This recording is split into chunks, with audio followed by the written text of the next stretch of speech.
Hi అండి. Egg omelette ఎలా వేయడమో చూపిస్తున్నా నా స్టైల్లో. మీరు ఎలా వేస్తారో చెప్పండి. ఆనియన్ కట్ చేసి వేస్తున్నా ఎగ్ ఆమ్లెట్.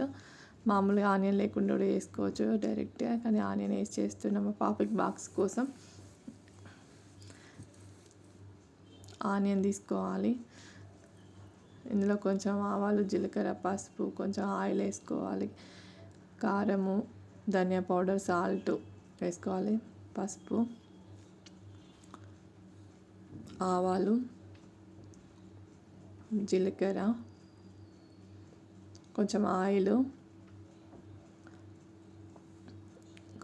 వేసుకొని ఎగ్ వేసుకొని కొంచెం కలుపుకున్నప్పుడు కారము, పసుపు, ధనియా పౌడర్ వేసుకొని బాగా కలుపుకోవాలండి.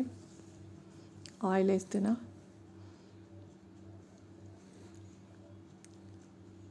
నెక్స్ట్ ఎగ్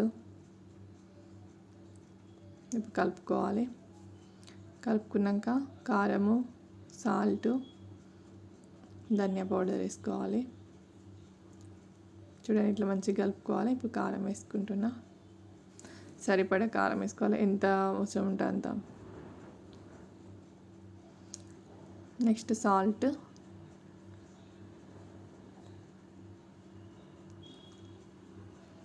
నెక్స్ట్ ధనియా పౌడర్ వేసుకొని మంచిగా కలుపుకోవాలి. చూడండి, ఇట్లా కలుపుకోవాలి బాగా. ఎంత థిక్గా కలుపుకుంటే అంత బాగుంటుంది. ఇప్పుడు ఒక ప్యాన్ పెట్టుకొని ఆయిల్ పోసుకొని ఆయిల్ వేడెక్కగానే ఆమ్లెట్ వేసుకోవాలి. మీరు ఎలా వేస్తారు ఆమ్లెట్ చెప్పండి. మా పాపకైతే చాలా నచ్చింది. ఇవాళ లంచ్ బాక్స్లోకి ఆమ్లెట్ రైస్. తను చాలా హ్యాపీగా ఫీల్ అయింది, బాగుంది ఆమ్లెట్ అనేసి. మీరు ఎలా చేస్తారు ఏంటి, ఇలానే చేస్తారా, ఇంకా ఆనియన్ లేకుండా నార్మల్గా వేస్తారా? ఆనియన్ లేకుండా నార్మల్గా వేసినా బాగానే ఉంటుంది, ఆనియన్ వేస్తే కూడా బాగానే ఉంటుంది. మీరు ఎలా చేస్తారో చెప్పండి, ఓకేనా? నాకు కామెంట్ బాక్స్లో కామెంట్ చేయండి, సపోర్ట్ చేయండి, సబ్స్క్రైబ్ చేసుకోండి, ఓకేనా? ఆయిల్ వేడెక్కింది, ఇప్పుడు ఆమ్లెట్ వేసుకోవాలి. చూడండి, ప్యాన్లో అంత ఆయిల్ వేడెక్కింది.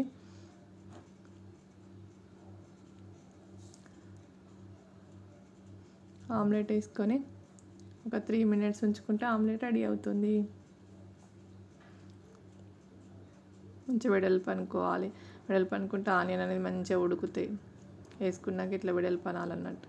వెడల్పు అంటే ఆనియన్ ఉడుకుతాయి. చూడండి, ఆమ్లెట్ రెడీ అయిపోతుంది. 3 minutesలో ఆమ్లెట్ రెడీ అయిపోయింది. ఆమ్లెట్ ఎలా ఉందో చెప్పండి, ఓకేనా? Thank you. సబ్స్క్రైబ్ చేసుకోండి. Thank you.